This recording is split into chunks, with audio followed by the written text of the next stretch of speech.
الحمد لله ثم الحمد لله. الحمد لله حمدا كثيرا طيبا مباركا فيه كما يحب ربنا ويرضى.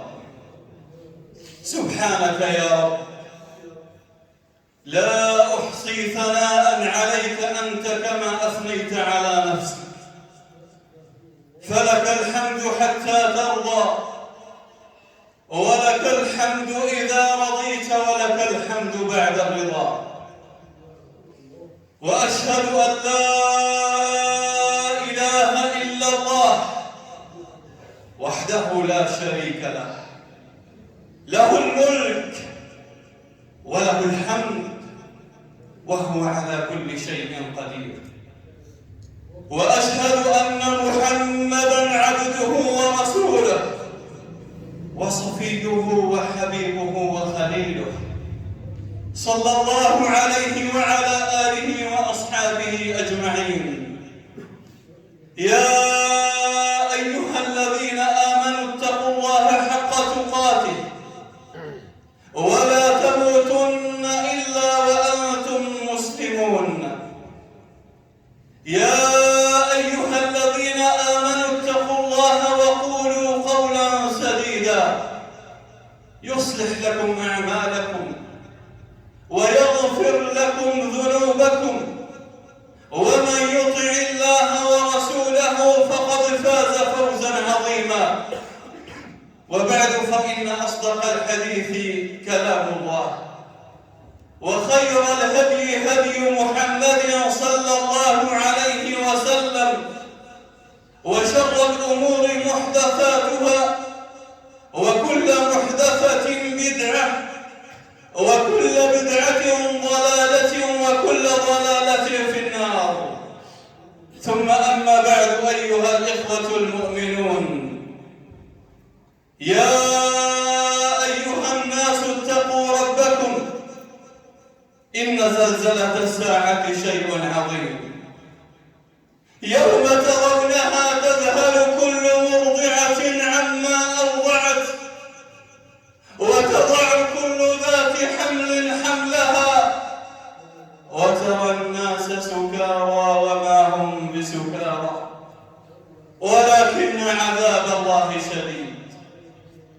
يوم القيامة أيها الأحبة يوم عظيم، وهو حق لا ريب فيه، يوم عظيم. فدعونا في هذا اللقاء المبارك نتكلم عن بعض المشاهد، عن بعض الأحداث، عن بعض الأهوال التي تكون في ذلك اليوم، عسى أن يكون فيها تذكرة، وأن يكون فيها ترقيقا للقلوب المؤمنة. يبعث الناس يوم القيامة بعد النفخة الثانية في الصور، فيخرجون من الأجداث إلى ربهم ينسلون، يخرجون من قبورهم حفاة عراة غرلا، ثم يقفون في أرض المحشر. ذلك الموقف الرهيب العظيم المهيب، حيث تطلع الشمس من رؤوس الخلائق فتكون على بعد ميل منهم. يوم طويل قال عنه ربنا عز وجل: في يوم كان مقداره 50,000 سنة. ويكون الناس، أو يختلف أحوال الناس في ذلك الموقف. الناس تختلف أحوالهم وتتفاوت أحوالهم في ذلك الموقف العظيم. فمن الناس من يغوص في عرقه، ومن الناس من يحشر تحت أقدام الخلائق، ومن الناس من يبلغ به الظمأ مبلغا عظيما، ومن الناس من يستظل في ظل صدقته، من الناس من يظله الله عز وجل بظله يوم لا ظل إلا ظله. وترى المؤمنون في ذلك اليوم يتسابقون إلى حوض النبي عليه الصلاة والسلام ليشربوا من يده شربة هنيئة مريئة لا يظمأون بعدها أبدا. يسعد الناس في ذلك الموقف، يملون يضجرون فينادون يا ناس خلصونا مما نحن فيه، أما من أحد يشفع لنا عند الله؟ فيذهبون إلى الأنبياء، يذهبون إلى النبي تلو النبي، وكل نبي يقول نفسي نفسي، اذهبوا إلى من هو بعدي، حتى يصل الناس إلى حبيبنا عليه الصلاة والسلام فيقف ويقول أنا لها أنا لها، فيشفع عليه الصلاة والسلام شفاعتين، شفاعة عامة للبشرية كلها بأن يبدأ الحساب، وشفاعة خاصة لأمته الأمة المرحومة أمة محمد عليه الصلاة والسلام. فماذا يكون بعد ذلك من أحداث؟ يقول ربنا تبارك وتعالى كلا إذا دكت الأرض دكا دكا وجاء ربك والملك صفا صفا. يأتي ربنا عز وجل إتيانا يليق بجلاله وعظمته، يأتي لفصل القضاء بين الخلق، وأول من يأتي ملائكة تحمل العرش. حملة العرش قال عنهم النبي عليه الصلاة والسلام كما عند أبي داود قال أذن لي أن أتحدث عن أحد حملة العرش ما بين شحمة أذنه ومنكبه مسيرة 700 سنة. ما بين شحمة أذنه وهي أسفل الأذن إلى كتفه مسيرة 700 سنة. فما تكون المسافة من رأسه إلى قدمه لا يعلم ذلك إلا الذي خلقه. ويحمل عرش ربك فوقهم يومئذ ثمانية ملائكة يحملون العرش. ثم يأتي ربنا عز وجل ولكن لا يراه أحد، لأن الله عز وجل لا يرى إلا في الجنة، لا يراه إلا من رضي الله عنهم وهم أهل الجنة. ثم تعرض سجلات العباد يومئذ تعرضون لا تخفى منكم خافية. تعرض السجلات، هذه السجلات التي قال عنها ربنا عز وجل أنها لا تغادر صغيرة ولا كبيرة إلا أحصتها. فماذا يكون بعد العرض؟ هذا العرض هو تجهيز لما بعده. فماذا يكون بعد العرض؟ بعد العرض أيها الأحبة تنصب محكمة عظيمة شهودها جوارح وجنودها ملائكة لا يعصون الله ما أمرهم ويفعلون ما يؤمرون، والمتهم أنت والقاضي أحكم الحاكمين. فلا ظلم ولا خداع ولا رشوة ولا تزوير، هذا اسمه الحساب. من يحاسب يهلك، والله لن يحاسب أحد في ذلك الموقف إلا وهلك. قال النبي عليه الصلاة والسلام كما عند البخاري من نوقش الحساب فقد هلك، وفي رواية من نوقش الحساب عذب. فقالت أمنا عائشة جعلت فداك يا رسول الله، أوليس الله عز وجل يقول فأما من أوتي كتابه بيمينه فسوف يحاسب حسابا يسيرا. قال إنه ليس الحساب يا عائشة، هذا ليس الحساب وإنما هو العرض. هذا ليس الحساب يا عائشة، والله لم يحاسبنا الله عز وجل عن كل قرش من أين أخذناه وفيما أنفقناه، والله نهلك. والله لم يحاسبنا الله عز وجل عن شبابنا فيما أمضيناه فعلا وبالدقة، والله نهلك. لو يحاسبنا الله عن كل كلمة قلناها والله نهلك، ولكن الله عز وجل يعرض علينا أعمالنا لنقر بها، فنعلم إذا نجونا أننا لم ننجو إلا برحمة الله سبحانه. ينادى على الإنسان: يا فلان ابن فلان اخرج. تخيل هذا المشهد، تخيلوا هذا المشهد، تقوم لتقف بين يدي رب العالمين والخلائق كلها خلفك ينظرون إليك، فيهم الأنبياء وفيهم حبيبك عليه الصلاة والسلام الذي أدى الأمانة وبلغ الرسالة، فتقوم وأنت تعلم أنك ستقف بين يدي رب العالمين الذي لا تخفى عليه خافية، وقد وضع كتابك تقرأه بنفسك. موقف عظيم، وكلنا والله سنمر بهذا الموقف.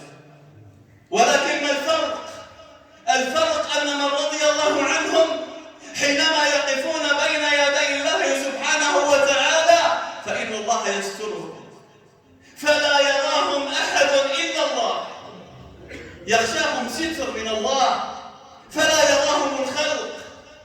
يقف العبد بين يدي ربه فيقول الله له: عبدي، أما فعلت في يوم كذا كذا وكذا؟ أما فعلت في اليوم الفلاني كذا؟ أما نمت في ذلك اليوم عن الصلاة؟ أما قلت عن فلان كذا؟ أما قلت؟ أما نظرت؟ أما فعلت؟ أما بعت؟ أما اشتريت؟ أما عملت؟ والعبد ينظر وينظر: نعم يا رب، نعم يا رب، وهو خائف. تخيل أنك ستقف الآن بين يدي مسؤول كبير وأنت مذنب، والله تخاف، ترتعد فرائصك من الخوف، وهو بشر مثلك، فكيف بالوقوف بين يدي جبار السماوات والأرض؟ فإذا أقر العبد بأعماله يقول الله عز وجل له: عبدي، سترتها عليك في الدنيا وإني أغفرها لك اليوم. يعني رضي الله عنك، وإذا رضي الله عنك فإنه يرضيك، فلا تخرج إلا وأنت راض، لذلك يفرح العبد. فيقول الله عز وجل: خذ كتابك، فيحمل كتابه بيمينه ويخرج بين الخلائق فرحا مسرورا، ينادي بين الخلائق: هاؤم اقرأوا كتابيه إني ظننت أني ملاق حسابيه. وأما غير المؤمن فإنه يحاسب، وإذا حوسب فإنه لا ينجو. فيقول الله له: خذ كتابك بشمالك، فكيف يؤخذ؟ تلوى ذراعه وراء ظهره ثم يلصق الكتاب في ظهره. وأما من أوتي كتابه وراء ظهره فسوف يدعو ثبورا ويصلى سعيرا، فيخرج وينادي بين الناس: يا ليتني لم أوت كتابيه ولم أدر ما حسابيه، يا ليتها كانت القاضية ما أغنى عني ماليه، هلك عني سلطانيه. فيأتيه الأمر من الله كالصاعقة: خذوه فغلوه ثم الجحيم صلوه ثم في سلسلة ذرعها 70 ذراعا اسلكوه. يعني هذه السلسلة العظيمة التي عرضها 70 ذراعا تدخل من فمه وتخرج من جبره، ثم يسحب فيلقى به في نار جهنم. ثم يأمر الله عز وجل كل أمة أن تتبع ما كانت تعبد في الدنيا. إنكم وما تعبدون من دون الله حصب جهنم أنتم لها واردون. فيساق هؤلاء الكفرة ويرمون في نار جهنم، ويبقى من رضي الله عنهم من أمة محمد وباقي الأمم. فإلى أين يذهبون؟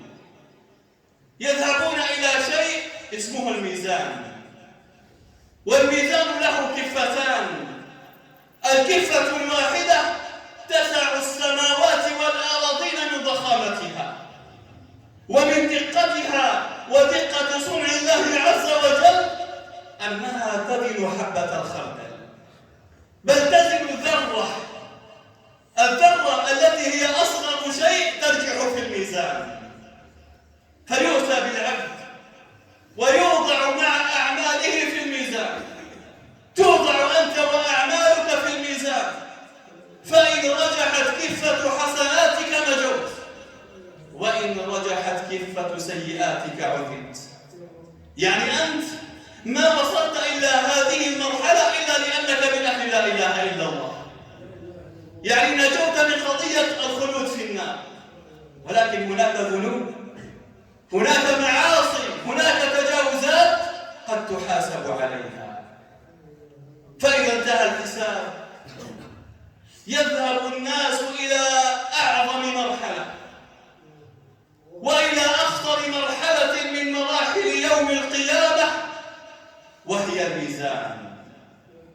أيها الأحبة، حينما يقسم الله عز وجل فلا بد أن ننتبه، لأن قسم الله عظيم، فربنا عز وجل أقسم بنفسه فقال: فوربك لنحشرنهم والشياطين ثم لنحضرنهم حول جهنم جثيا ثم لننزعن من كل شيعة أيهم أشد على الرحمن عتيا وإن منكم إلا واردها كان على ربك حتما مقضيا. كل الناس بما فيهم الأنبياء سيمرون على الصراط. الكفرة ظلام دامس والنار عميقة. كان النبي عليه الصلاة والسلام جالسا مع أصحابه فسمعوا صوت ضربة قوية، ضربة أي تجلس لها الأرض، فقال عليه الصلاة والسلام: أتعلمون ما هذا الصوت؟ قالوا: الله ورسوله أعلم.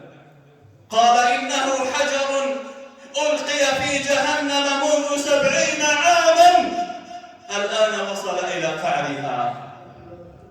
تخيل، نار عمقها 70 سنة والصراط مضروب على متنها وهو أدق من الشعرة وأحد من السيف وله روغان وحوله كلاليب وظلام دامس، فتمشي أنت بالنور الذي كسبته بأعمالك في الدنيا. لذلك المؤمنون منهم من يمر كالبرق، بل إن من المؤمنين من تقول له النار: يا مؤمن أسرع فإن نورك أطفأ ناري. فمنهم من يمر كالريح، ومنهم من يمر كجياد الخيل، ومنهم من يمشي، ومنهم من يركض، ومنهم من يحبو، ومنهم من يزحف. كل إنسان على حسب أعماله، وكل إنسان على حسب النور الذي كسبه بأعماله في الدنيا. ومن الناس من لا نور معه في ذلك الموقف. من الناس يأتي ولا نور معه فتخطفه الكلاليب فيهوي في نار جهنم، والأنبياء كل منهم واقف على رأس الصراط ويقول: اللهم سلم اللهم سلم. فإذا تجاوز البشر الصراط وسقط في النار من كتب عليه الله النار ونجا أهل لا إله إلا الله من أمة محمد وباقي الأمم، فإلى أين يذهبون؟ يحبسون بين قنطرة بين الجنة والنار، سد كبير يقفون فيه. هؤلاء كلهم مرحومون وكلهم من أهل الجنة، ولكن ما يزال هناك حسابات فيما بينهم. فلا بد أن تتصافى النفوس أولا، ونزعنا ما في صدورهم من غل.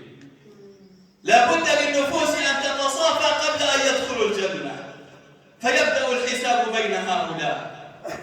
أخطأت على فلان حسناتك ويعطى، فلان أخطأ عليك يؤخذ من حسناته وتعطى، وهكذا حتى تتصافى النفوس والقلوب. ثم يشفع نبينا صلى الله عليه وسلم الشفاعة الثالثة بأن يدخل أهل الجنة الجنة، فلا أحد يدخلها قبل النبي عليه الصلاة والسلام، هو أول من يدخل الجنة. فإذا دخل أهل الجنة الجنة ينظر حبيبنا عليه الصلاة والسلام، وإذا ما يزال من أمته من هم في النار، ما يزال من أمته من هم في النار سقطوا عن الصراط، فيلجأ نبينا وحبيبنا عليه الصلاة والسلام إلى ربه ويتضرع إلى الله: يا رب أمتي، يا رب أمتي. فيقول الرب عز وجل: أخرجوا من النار من كان في قلبه مثقال دينار من إيمان. قال: فيخرج خلق كثير من النار. ثم يقول الرب عز وجل: أخرجوا من كان في قلبه مثقال نصف دينار من إيمان، فيذهبون ويخرجون خلقا كثيرا. والنبي عليه الصلاة والسلام لا يزال يتضرع إلى ربه: يا رب أمتي، يا رب أمتي، حتى يقول الرب عز وجل: أخرجوا من كان في قلبه لا إله إلا الله. من قال لا إله إلا الله ولو مرة واحدة أخرجوه من النار. قال: فيخرج خلق كثير. ثم يأذن الله عز وجل لمن يشاء بالشفاعة، فيشفع الشهداء ويشفع الصالحون. فإذا انتهت شفاعة البشر يقول الرب سبحانه وتعالى: شفعت الملائكة، شفع الأنبياء، شفع الشهداء، شفع الصالحون، وبقيت شفاعة أرحم الراحمين. قال: فيقبض الله عز وجل بيده قبضة على أقوام لم يعملوا خيرا قط، ثم يرمون بنهر في الجنة فينبتون من جديد، ينبتون كما ينبت الزرع، وهؤلاء يسمون بعتقاء الله. اللهم اعتق رقابنا من النار يا رب العالمين. اللهم خفف عنا أهوال ذلك اليوم العظيم. اللهم ما لنا إلا رحمتك يا أرحم الراحمين. قد قلت ما سمعتم، وأستغفر الله العظيم لي ولكم ولجميع المسلمين، فاستغفروه وتوبوا إليه، إنه هو التواب الرحيم.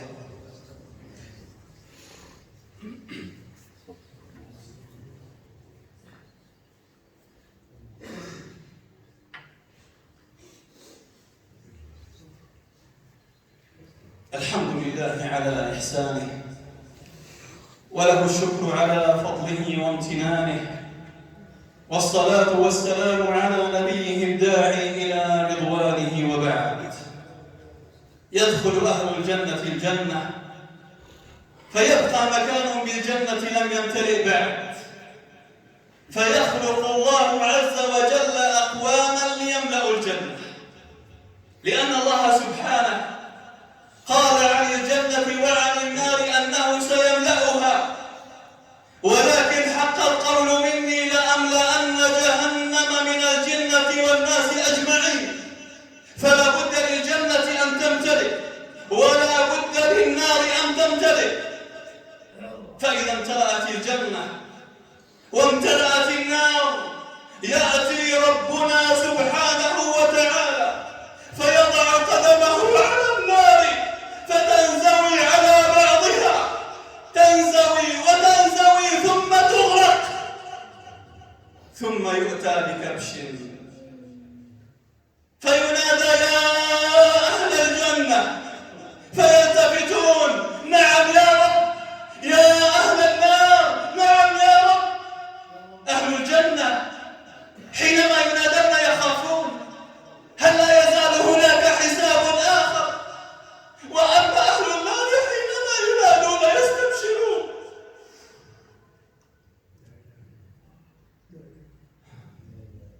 أهل النار حينما ينادون يستبشرون: يا ترى هل هناك رحمة؟ هل هناك شفاعة تخرجنا من هذه النار؟ ولكن هيهات هيهات، ولكن هيهات هيهات. ثم يؤتى بالموت على هيئة كبش، فينادى هل تعرفون ما هذا؟ يقولون نعم يا ربنا إنه الموت، فيؤمر بالموت فيذبح بين الجنة والنار، ثم ينادى يا أهل الجنة خلود فلا موت، ويا أهل النار خلود فلا موت، وينتهي الأمر. هذا ما سنواجهه غدا أيها الأحبة. فهل نحن مستعدون لهذا الموقف؟ هل نحن مستعدون لهذه الأحوال؟ كان نبينا صلى الله عليه وسلم يقول والله لو تعلمون ما أعلم لضحكتم قليلا ولبكيتم كثيرا.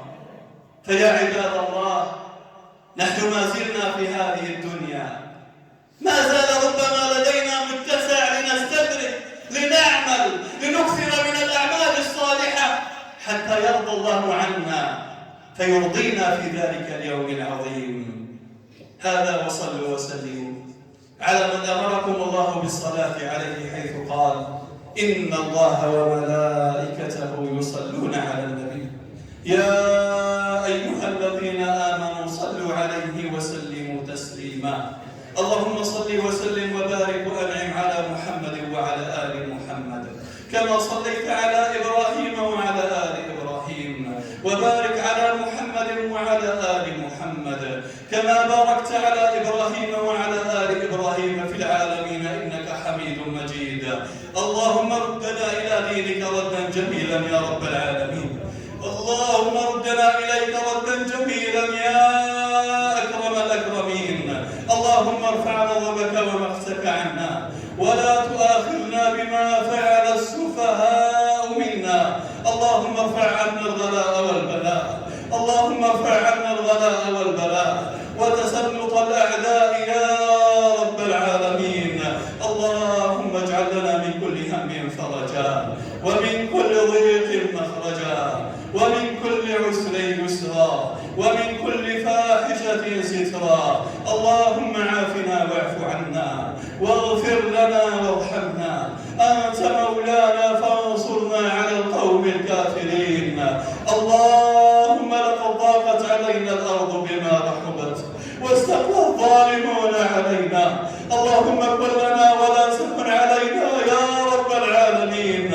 اللهم كن لأهلنا في غزة، اللهم كن لأهلنا المسلمين في غزة. اللهم إنهم مغلوبون فانتصر لهم، اللهم إنهم مستضعفون فارحمهم، اللهم إنهم مظلومون، اللهم إنهم مظلومون فانتقم ممن ظلمهم يا رب العالمين. اللهم عليك باليهود فإنهم لا يعجزونك. اللهم اشدد وطأتك على اليهود، اللهم اشدد وطأتك على اليهود، اللهم اشدد وطأتك على اليهود يا رب العالمين. اللهم عليك بأعداء الدين في كل مكان. اللهم أرنا فيهم عجائب قدرتك فإنهم لا يعجزونك يا جبار السماوات والأرض. اللهم كن لعبادك المجاهدين في سبيلك، اللهم كن للمجاهدين في سبيلك في كل مكان. اللهم علي رايتهم، اللهم حقق غايتهم، اللهم انصرهم على عدوهم يا رب العالمين.